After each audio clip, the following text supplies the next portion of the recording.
something already happened to you. Not yesterday, not last week. Sometime in the last 72 hours, while you were doing something completely ordinary, making coffee, staring at a ceiling, sitting in traffic, your brain quietly crossed a threshold it had been approaching for months, maybe years. You didn't feel it happen. You had no idea it was coming. But neuroscience has a name for it, and once you understand what it is, you're going to look back at this exact moment as the point where everything split into before and after. Most people never find out. They live on the wrong side of the shift their entire lives without ever knowing the shift existed. You're about to find out.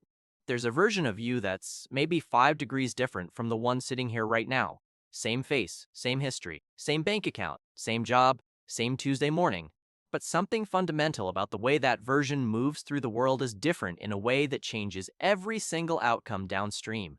That version isn't smarter, doesn't work harder, didn't get a better childhood or a lucky break that you missed. The only difference is one cognitive event, a single shift in how the brain encodes what is possible for itself. Psychologists have been studying this for decades. Neuroscientists have watched it happen in real time inside brain scanners. And the consistent finding, the one that nobody is packaging into the content you actually consume, is that this shift doesn't come from discipline or motivation or deciding to try harder. It happens quietly, structurally, often without the person knowing. And here's the part that should make you lean forward. The research suggests you may already be in it. The invisible architecture of change. Let's start with something most people have completely backwards. We assume that people change because they make a decision to change. They hit a low point, something breaks open, they commit to doing differently, and then the behavior follows. Decision first, transformation second. But that's not what the data shows.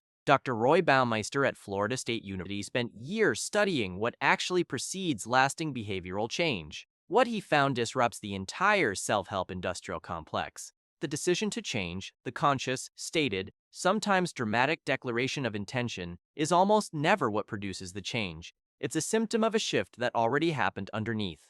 The brain, specifically the prefrontal cortex in its relationship with the limbic system, undergoes measurable structural changes before the person consciously registers wanting anything different. The architecture rewires first. Then the desire for change surfaces. Then the decision gets made, which means most people are celebrating the decision as if it's the cause.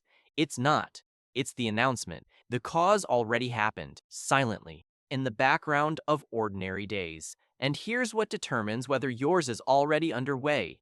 The 3 signals. Nobody teaches you to read. There are 3 neurological signals that consistently appear in the research before a person's life fundamentally redirects, not after. Before.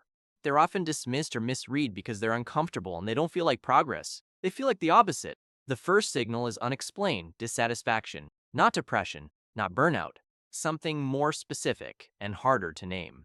A feeling that things you used to want don't pull at you the way they did. Goals you chased feel hollow when you imagine reaching them. Conversations that used to energize you now leave you feeling slightly empty. You're not unhappy exactly. You're unsatisfied with your own satisfaction, and you can't explain why. Most people pathologize this. They assume something is wrong with them. They try to manufacture enthusiasm they no longer naturally feel.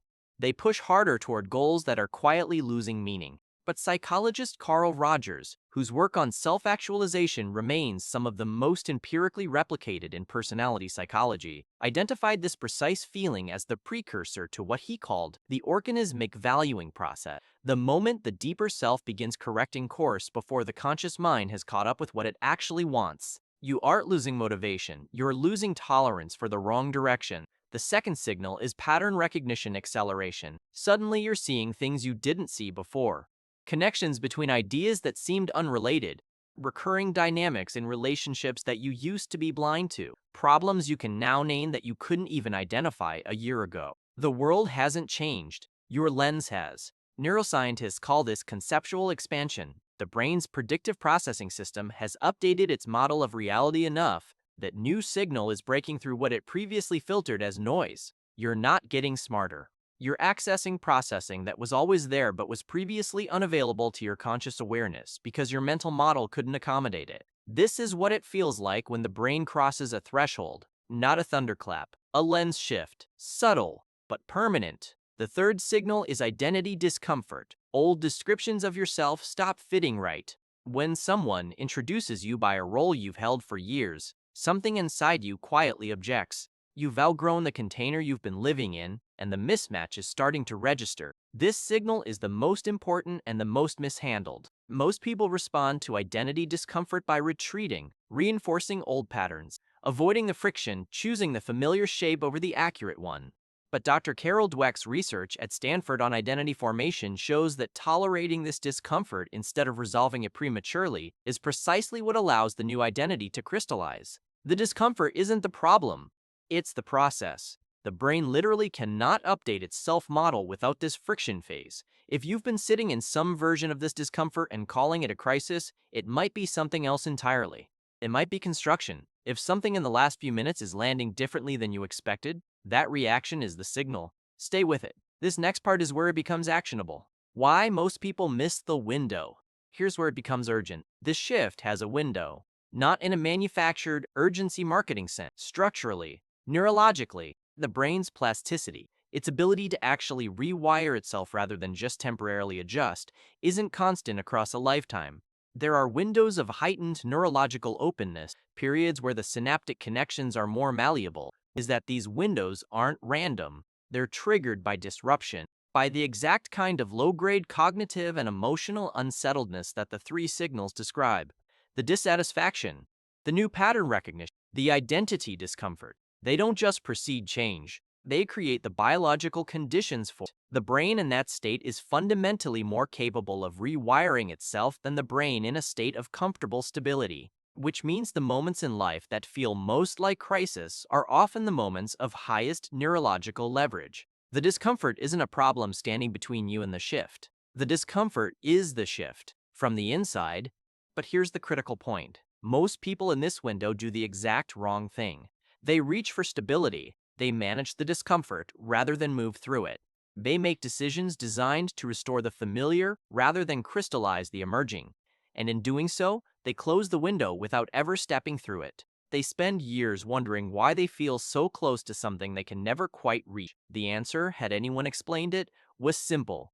They resolved a discomfort before it finished its work. The mechanism bent the shift. There's a concept in developmental psychology called the schema disruption cycle. Schemes are the deep cognitive frameworks your brain uses to organize reality, your working assumptions about how the world operates, what you're capable of, what's available to someone like you. For most of your life, your brain has been defending these schemas. Not maliciously, it's what brains do. They protect the models they've built because those models are efficient and familiar and have kept you functional up until now.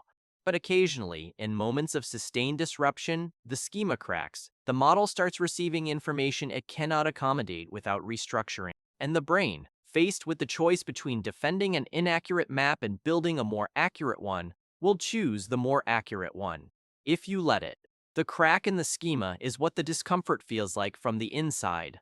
And the reason most people never fully transform isn't willpower. It isn't effort. It isn't some missing ingredient. It's that they patch the crack before the restructuring completes. They choose comfort over accuracy at the exact moment the brain was finally ready to update. And then years pass, and the version of them that was 5 degrees away keeps drifting further from reach. What you saccularly do now. You don't need a system. You don't need a challenge. You don't need to announce anything to anyone. What the research points toward is deceptively quiet. First, you stop resolving the discomfort prematurely. You sit in the not knowing longer than feels tolerable. You resist the urge to make the unsettled feeling go away by defaulting back to the old shape. The brain needs the pressure to complete the restructuring. Releasing it early is the mistake. Second, you begin feeding the new pattern recognition rather than dismissing it. The connections you're starting to see, the things that are coming into focus, write them down. Say them aloud. The act of articulating an emerging pattern strengthens the neural encoding around it. What you name, you can navigate. What you leave unnamed disappears back into background noise. Third, and most counterintuitively, you stop performing the old identity out of obligation. You stop insisting that you remain who you've been for the comfort of people who knew that version. The new schema cannot fully crystallize while you keep loading the old one back into place. None of this is a morning routine. None of it requires perfect execution. It requires only that you stop actively working against the process your brain already started. Something shifted, maybe weeks ago, maybe years ago, and you've been circling its edges without knowing it. Maybe yesterday, in a moment so unremarkable you barely noticed it. The version of you that lives on the other side of this isn't different in the ways you've been told to chase. Not more disciplined, not more relentless, not finally fixed of whatever you've been told is broken about you. Just accurately mapped, running on a model of the world that actually corresponds to what's true about your capacity, your direction, the things that genuinely ignite the kind of focus that makes time disappear. The invisible shift doesn't announce itself, but you can feel it. You probably have been feeling it. You just didn't have the language for what was happening. Now you do. What you do with the window is the only question that remains. If something in here felt less like content and more like recognition, that's not an accident. Subscribe. This channel exists for exactly this kind of psychology. The things your nervous system already knew that no one ever gave you the words for.